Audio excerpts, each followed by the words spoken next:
আসসালামু আলাইকুম প্রিয় দর্শক, অন্য মঞ্চের আলাপচারিতায় আপনাদের সকলকে আমন্ত্রণ জানাচ্ছি।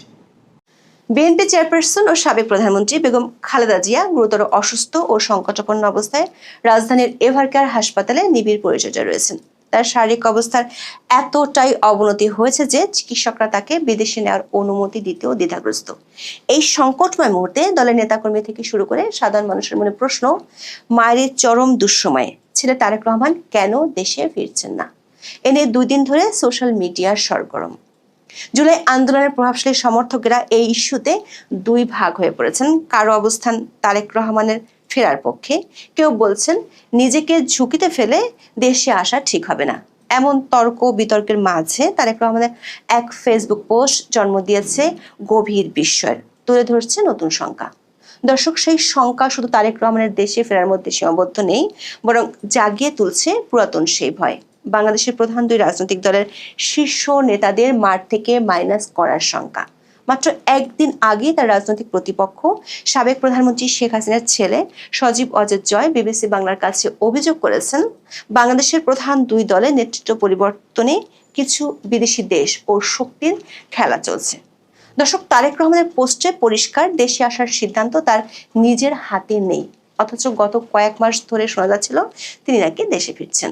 তাহলে এখন কি এমন হলো যে মায়ের স্নেহ ও স্পর্শের তীব্র আকাঙ্ক্ষা থাকা সত্ত্বেও জনাব তারেক রহমান দেশে ফেরার একক সিদ্ধান্ত নিতে পারছেন না? তারেকের ভাষায় যে সীমিত অবকাশ, যে অদৃশ্য নিষেধাজ্ঞার আড়াল, সেগুলো কি বিমর্ত কোনো শক্তির ইঙ্গিত দেয়, যে বা যারা নাড়ছে মূল কলকাঠি? প্রশ্ন হলো, কি সেই বিমূর্ত শক্তি? এটি কি বাংলাদেশের অভ্যন্তরে কারো চাপ, নাকি লন্ডনের রাজনৈতিক আশ্রয়ের জটিলতা, নাকি অন্য কোনো বৈশ্বিক শক্তির খেলা? এমন নানা ধরনের কথাবার্তা সামাজিক মাধ্যমে ছড়িয়ে পড়ছে। আলোচনা যেটি হোক, প্রশ্ন হলো, তাহলে সামনের দিনেও তারেক রহমানকে কি ফিরতে দেওয়া হবে? ঢাকা সেনানিবাসের সেনাকুঞ্জে 21শে নভেম্বর আলো ঝলমলে অনুষ্ঠানে যোগ দেন বিএনপির চেয়ারপারসন বেগম খালেদা জিয়া।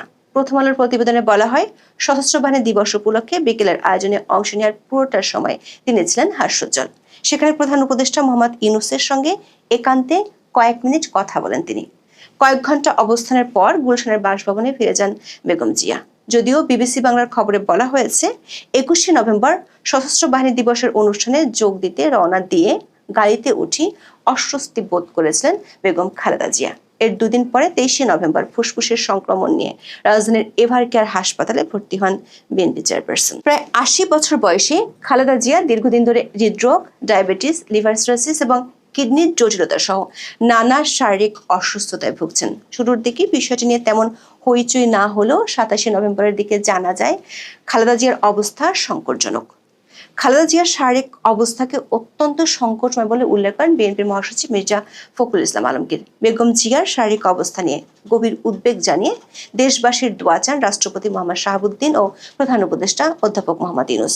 সবশেষ 29শে নভেম্বর সারাদিন ধরে বলা হয়, খালেদা জিয়ার অবস্থার উন্নতি হলে তাকে লন্ডন বা সিঙ্গাপুরে চিকিৎসার জন্য নেওয়া হবে। কিন্তু সবশেষ বিএনপি মহাসচিব জানান, বেগম জিয়ার শরীরের যে অবস্থা, তাতে তাকে এই মুহূর্তে বিদেশে পাঠাতে ডাক্তারদের সায় নেই।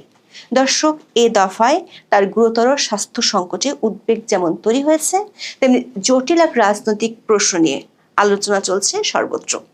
এমন অবস্থায় বড় ছেলে তারেক রহমান দেশে আসবেন কি না তা নিয়ে তর্ক বিতর্ক চলছে কয়েকদিন ধরে। এই আলোচনায় সরকার সমর্থকদের একটি অংশের পরামর্শ বিস্ময়ের জন্ম দিয়েছে।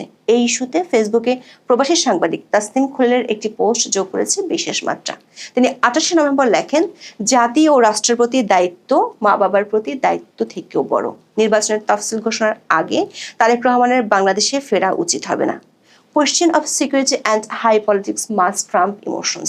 সাংবাদিক তাসনিম খলিলের মতো সরকার ঘনিষ্ঠ প্রভাবশালী বেশ কয়েকজন এই মুহূর্তে তারেক রহমানের দেশে ফেরা ঠিক হবে না বলে পরামর্শ দিয়েছেন। তারা নিরাপত্তা ঝুঁকি এবং উচ্চমাত্রার রাজনীতি বলতে কিসের ইঙ্গিত দিচ্ছেন তা অবশ্য পরিষ্কার করেননি। তবে নতুন করে পরিষ্কার হয়েছে, বহু জটিল ছকের কারণে এতদিনেও দেশে আসেননি বিএনপির ভারপ্রাপ্ত চেয়ারম্যান। এমনকি এখনো সেই পরিবেশ নেই।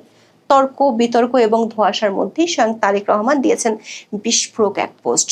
নিজেই বলেছেন, তার দেশে ফেরার সিদ্ধান্ত ঝুলছে অদৃশ্য শক্তির হাতে। ফেসবুকে 29 নভেম্বর লেখেন, এমন সংকটকালে মায়ের স্নেহ স্পর্শ পাবার তীব্র আকাঙ্ক্ষা যে কোনো সন্তানের মতো তারও রয়েছে, কিন্তু অন্য আর সকলের মতো এটা বাস্তবায়নের ক্ষেত্রে তার একক সিদ্ধান্ত গ্রহণের সুযোগ অবারিত ও একক নিয়ন্ত্রণাধীন নয়। স্পর্শকাতর এই বিষয়টি বিস্তারিত বর্ণনার অবকাশও সীমিত।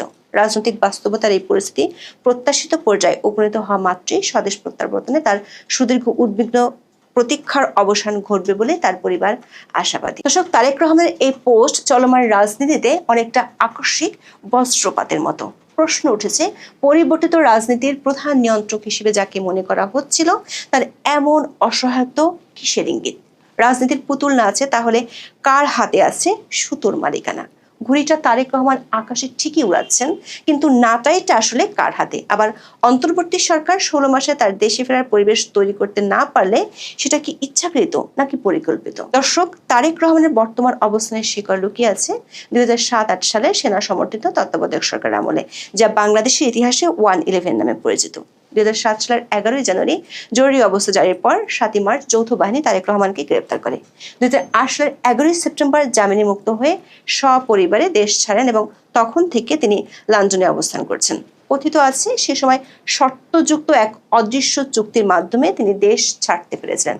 বিএনপির জ্যেষ্ঠ নেতা প্রয়াত মওদুদ আহমেদ তার কারাগারে কেমন ছিলাম 2007 থেকে 8 বইতে লিখেছেন, এমনও হতে পারে খালেদা জিয়া জেনারেলদের সাথে এই সমঝোতা করেছিলেন যে তারেক রহমান আপাতত নিজেকে রাজনীতিতে জড়াবেন না এবং এই মর্মে তারেক রহমান কোনো সম্মতিপত্রে স্বাক্ষরও দিয়ে থাকতে পারেন।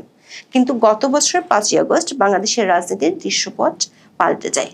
গত বছরের সেপ্টেম্বর থেকে নিয়মিত বিরতিতে বাংলাদেশের সংবাদ মাধ্যমগুলোতে তারেক রহমানের দেশে ফেরা নিয়ে সংবাদ প্রকাশিত হতে দেখা গেছে। যেমন গত 24শে অক্টোবর বিবিসি বাংলার খবরের শিরোনাম ছিল, নভেম্বরে দেশে ফিরছেন তারেক রহমান, বিএনপি তারিখ জানাবে শিগগিরই। অনেক সংবাদ মাধ্যমে নিয়মিত বিরতিতে বলা হয় তারেক রহমান পরের মাসেই দেশে ফিরছেন। তার জন্য কেনা হচ্ছে বুলেট প্রুফ গাড়ি, সাজানো হচ্ছে অফিস, স্বরাষ্ট্র মন্ত্রণালয়ের কাছে জমা দেওয়া হয়েছে আগ্নেয়াস্ত্র লাইসেন্সের আবেদন। চলতি বছর 10ই আগস্ট রাজশাহী মহানগর বিএনপির দ্বিবার্ষিক সম্মেলনে ভার্চুয়ালি যুক্ত হয়ে তারেক রহমান নিজেই বলেছিলেন, ইনশাআল্লাহ অতি শিগগিরই আপনাদের সঙ্গে সামনাসামনি দেখা হবে।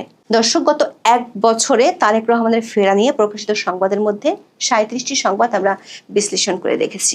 গত বছরের রাজনৈতিক পট পরিবর্তনের পর প্রথম দিককার খবরগুলোতে বলা হতো আইনি বাধা মানে মামলাগুলো থেকে খালাস পেলেই তিনি দেশে আসবেন। আইনি বাধা থেকে মুক্ত হয়েছেন 1 বছর হয়ে যাচ্ছে প্রায়।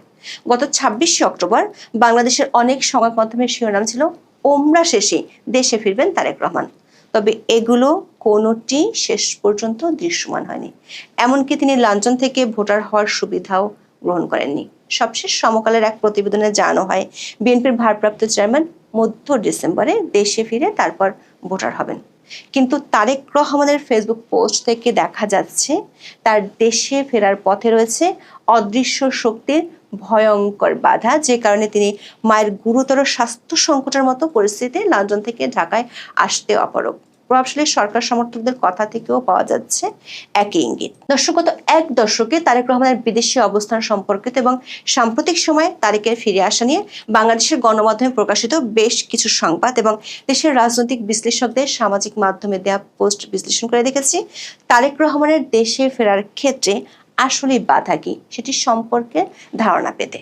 এসব বিশ্লেষণ থেকে কয়েকটি ধারণা পাওয়া যায়। প্রথমত, গত সরকার আমলে যে আইনি বাধা ছিল সেটি যে বর্তমান অন্তর্বর্তী সরকার আমলে এখন আর নেই সেটি আগেই জানিয়েছিলাম। তারেক রহমানের বিরুদ্ধে 2007 সাল থেকে 84টি মামলা ছিল। এর সব কটি থেকে তিনি এখন আইনি ঝামেলা মুক্ত।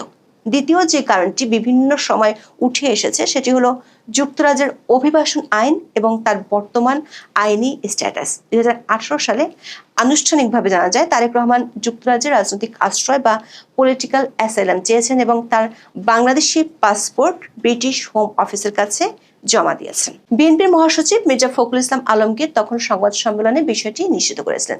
যুক্তরাজ্যের অভিবাসন আইন এবং 1951 সালের রিফিউজি কনভেনশনের আর্টিকেল 1C অনুযায়ী একজন শরণার্থীর মর্যাদা বাতিল বা স্থগিত হতে পারে যদি তিনি নির্দিষ্ট কিছু কাজ করেন। একে বলা হয় সেশন ক্লজ। এই ধারা অনুযায়ী যদি তারেক রহমান স্বেচ্ছায় বাংলাদেশি পাসপোর্টের জন্য আবেদন করেন বা বাংলাদেশ হাই কমিশনের সাহায্য নেন, তবে ব্রিটিশ সরকার ধরে নিতে পারে যে তিনি আর নির্যাতিত হওয়ার ভয় নেই এবং নিজ দেশে সুরক্ষা গ্রহণ করেছেন। এতে তাৎক্ষণিকভাবে তার স্ট্যাটাস বাতিল হতে পারে। যদি তিনি বাংলাদেশে ফিরে আসেন, এমনকি অল্প সময়ের জন্য, তবে এটি তার দাবির অসরতা প্রমাণ করবে। কারণ যে ভয়ে তিনি আশ্রয় চেয়েছিলেন, বাংলাদেশে ফিরে যাওয়া মানে সেই ভয় আর নেই। অনেকেই মনে করেন এখানেই তারেক রহমানের জন্য সৃষ্টি হয়েছে এক বিশাল আইনি প্যারাডক্স বা কূটাভাস। যদি তিনি এখন দেশে ফিরেন এবং কোনো কারণে আবার দেশ ছাড়তে বাধ্য হন, তবে তিনি আর যুক্তরাজ্যে আগের স্ট্যাটাসে ফিরে যেতে পারবেন না। সাংবাদিক তাসনিম খলিলের স্ট্যাটাসে তেমন ইঙ্গিত মেলে। তবে বাংলাদেশের বর্তমান অন্তর্বর্তী সরকারের পররাষ্ট্র উপদেষ্টা মোহাম্মদ তৌহিদ হোসেন জানিয়েছেন, তারেক রহমান আবেদন করলে তাকে ট্রাভেল ডকুমেন্ট দেওয়া হবে। কিন্তু ট্রাভেল ডকুমেন্ট সাধারণত দেওয়া হয় জরুরি ভিত্তিতে একমুখী যাত্রার জন্য। আবার বিএনপির আন্তর্জাতিক সম্পর্ক বিষয়ক উপদেষ্টা হুমায়ুন কবির নিশ্চিত করেছেন, তারেক রহমান যুক্তরাজ্যে বৈধ স্ট্যাটাসে বসবাস করছেন। তিনি এটাও মনে করেন তার মতো একজন গুরুত্বপূর্ণ রাজনীতিবিদ স্ট্যাটাসবিহীন থাকতে পারেন না। তাহলে বাধাটি লন্ডনে তার আইনি স্ট্যাটাস নয়, বরং অন্য কিছু। অনেকে আবার তারেক রহমানের ফিরে না আসার পেছনে উইকিলিক্সের ফাঁস করা 2008 সালে একটি তার বার্তার কথা উল্লেখ করে থাকেন। ওই তার বার্তাটি পাঠিয়েছিলেন তৎকালীন বাংলাদেশে মার্কিন রাষ্ট্রদূত জেমস এফ মরিয়ার্টি, যেখানে তার উপর নিষেধাজ্ঞা আরোপের কথা বলা হয়েছিল। তবে 2014 সালে ঢাকায় নিযুক্ত যুক্তরাষ্ট্রের রাষ্ট্রদূত ড্যান ডব্লিউ মজীনা জানিয়েছিলেন, এই ধরনের নিষেধাজ্ঞার খবরটি বিভ্রান্তিমূলক। দর্শক, সম্প্রতি তারেক রহমানের উপদেষ্টা সহ ঘনিষ্ঠজনদের পক্ষ থেকে বলা হচ্ছে, নিরাপত্তাজনিত কারণে তারেক রহমান দেশে ফিরছেন না। গত 20 জুন বিবিসি বাংলায় প্রকাশিত খবরে বলা হয়, গত বছরের 5ই আগস্টের পর থেকে রাজনৈতিকভাবে সমগ্র বাংলাদেশে বিএনপির আধিপত্য দৃশ্যমান। এই অবস্থায় বাংলাদেশে আসছেন না কেন?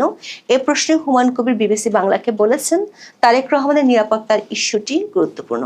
এর জবাবে অন্তর্বর্তী সরকারের পক্ষ থেকে বলা হয়েছে, তারেক রহমান দেশে ফিরতে চাইলে তার নিরাপত্তার জন্য সব ধরনের ব্যবস্থা নেওয়া হবে।